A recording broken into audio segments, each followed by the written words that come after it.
अरविंद जी जो शुरू से ईमानदारी के लिए जाने चाहते थे और आज कोर्ट ने भी ये साबित कर दिया कि वाकई में ही वो ईमानदार है और उनकी तरफ से कोई बेईमानी नहीं हुई है। कितना भी बुरा चाहा बीजेपी वालों ने, जो भी कुछ आरोप उन पे लगा सकते थे उन्होंने सारे आरोप उनके ऊपर लगाए, लेकिन भगवान बैठा है सबसे ऊपर। विधानसभा चुनाव के दौरान जिस तरह से अरविंद केजरीवाल जी को टारगेट किया गया, उन पर भ्रष्टाचार का आरोप लगाया गया, बाकायदा उनको जेल भी भेजा गया, पूरे चुनाव में ये मुद्दा भी रहा कि अरविंद केजरीवाल जी भ्रष्टाचारी हैं। अब आप क्या कुछ कहने से कुछ नहीं होता, ये चीज प्रूव हुई है कि कौन भ्रष्टाचारी है और कौन बेईमान है।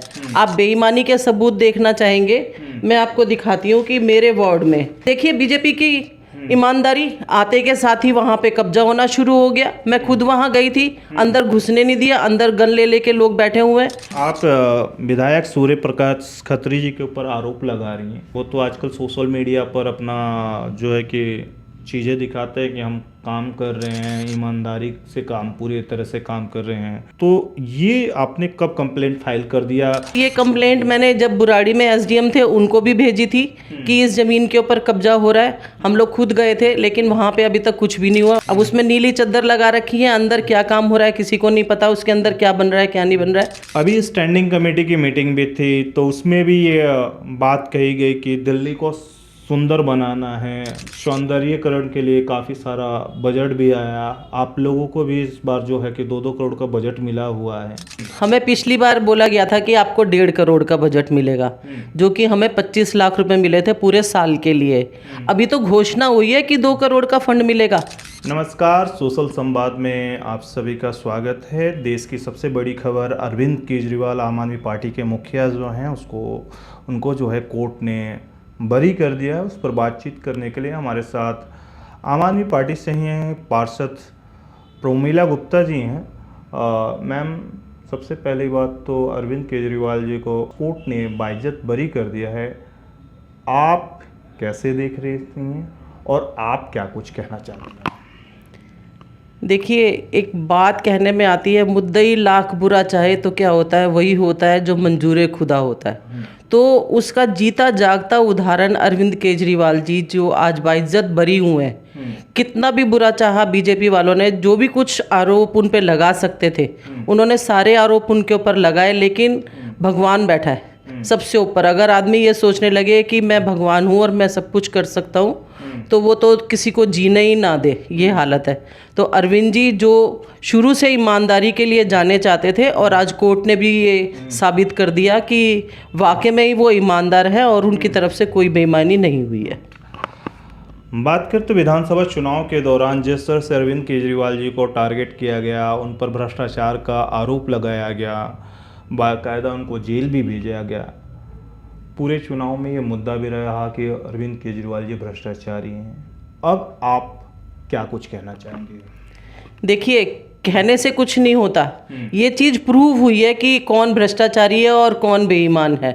आप बेईमानी के सबूत देखना चाहेंगे, मैं आपको दिखाती हूँ कि मेरे वार्ड में रामघाट की एक जगह है और जो पिछले कई सालों से जब तक हमारे विधायक रहे पंकज पुष्कर जी ने, दिलीप पांडे जी ने कोशिश की कि वहाँ पे स्कूल बन जाए। उन्होंने लेटर भी दी, पिटीशन कमेटी में एक कंप्लेंट भी डाली हुई है इसकी, लेकिन वो जगह पे कहीं कब्जा नहीं हुआ।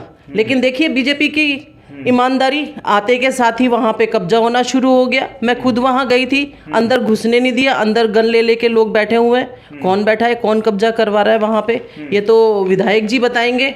और क्या इस जगह को वो खाली करवाएंगे? मैं तो सिर्फ उनसे ये पूछना चाहती हूँ कि जो जगह बच्चों के स्कूल के लिए रखी हुई थी अभी तक, तो अगर वो ये कहते हैं कि भाई कुछ कार्रवाई नहीं हुई, तो आप कर लो। बच्चों के लिए स्कूल तो जरूर चाहिए। वजीराबाद के बच्चे, संगम विहार के बच्चे, तिमारपुर के बच्चे, सारे बच्चे इतनी दूर दूर पढ़ने के लिए जाते हैं। आपका पूरी विधानसभा है, तो मैं तो आपसे यही कहना चाहूँगी कि आप इस जगह को खाली करवाइए और यहाँ पे एक स्कूल का निर्माण करवाइए। मैम, आप विधायक सूर्य प्रकाश खत्री जी के ऊपर आरोप लगा रही हैं। वो तो आजकल सोशल मीडिया पर अपना जो है कि चीज़ें दिखाते हैं कि हम काम कर रहे हैं, ईमानदारी से काम पूरी तरह से काम कर रहे हैं। तो ये आपने कब कंप्लेंट फाइल कर दिया और ये आपको कहाँ से खबर में लग गई? देखिए, ये कंप्लेंट मैंने जब बुराड़ी में एसडीएम थे उनको भी भेजी थी कि इस ज़मीन के ऊपर कब्जा हो रहा है। हम लोग खुद गए थे, लेकिन वहाँ पे अभी तक कुछ भी नहीं हुआ और वो उस पर काम हो रहा है। अब उसमें नीली चद्दर लगा रखी है, अंदर क्या काम हो रहा है किसी को नहीं पता, उसके अंदर क्या बन रहा है क्या नहीं बन रहा है। और उसके अलावा अब यहाँ पे हमारे एसडीएम चेंज हो गए हैं, ये आदर्श नगर के एसडीएम आ गए हैं। हमारी परसों उनके साथ मीटिंग थी एसटीएफ की, तो उसमें मैंने ये मुद्दा उठाया है कि इस जगह को खाली कराया जाए और यहाँ पे एक स्कूल बनवाया जाए। मैम, अभी स्टैंडिंग कमेटी की मीटिंग भी थी, तो उसमें भी ये बात कही गई कि दिल्ली को सुंदर बनाना है, सौंदर्यीकरण के लिए काफ़ी सारा बजट भी आया।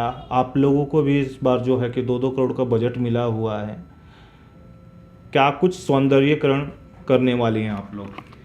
देखिए, हमें पिछली बार बोला गया था कि आपको 1.5 करोड़ का बजट मिलेगा, जो कि हमें 25 लाख रुपए मिले थे पूरे साल के लिए। अभी तो घोषणा हुई है कि 2 करोड़ का फंड मिलेगा। फंड जब हमारे हाथ में आ जाएगा, जब हम जानेंगे कि हाँ हमारे को फंड मिला है और हम कुछ काम करा पाएंगे। इससे पहले हमें ये कहा गया कि सीएमडीएफ फंड से आपको 1-1 करोड़ रुपया दिया जाएगा। उसके लिए हमारे को ये क्लॉज लगाई गई कि एमएलए आपको एनओसी की लेटर देगा, फंड नहीं देना, सिर्फ एक लेटर देनी है उनको वो लेटर हमें देंगे, उसके बाद वो हमें फ़ंड मिलेगा। मैं कई बारी विधायक जी के पास एस्टीमेट बनवा के भेज चुकी हूँ, आज तक उन्होंने एक भी एस्टीमेट पास नहीं किया है। और अब आप देख रहे हैं कि साल का एंड आ गया है, तो अभी तक तो हमें एक भी पैसा नहीं मिला है उस 25 लाख के अलावा। मैम, आपके क्षेत्र में कॉम्पैक्टर का इश्यू है, सफाई कर्मचारियों का इश्यू है। हम देखते हैं कि गलियों में जो है कि सफाई नहीं हो पाती प्रॉपर वे में।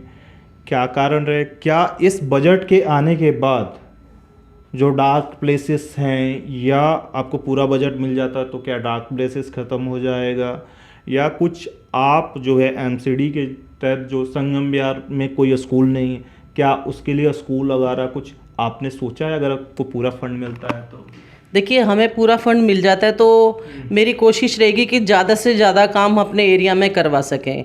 और संगम विहार में स्कूल के लिए वो फ्लड की ज़मीन है, तो वहाँ पे फ्लड वाले ही काम कर सकते हैं। और सफाई की जहाँ तक बात है, अगर हमारे को फ़ंड मिलेगा तो ज़्यादा से ज़्यादा नालियाँ भी बन सकेंगी, गलियाँ भी बन सकेंगी, जिससे हम काम कर सकेंगे।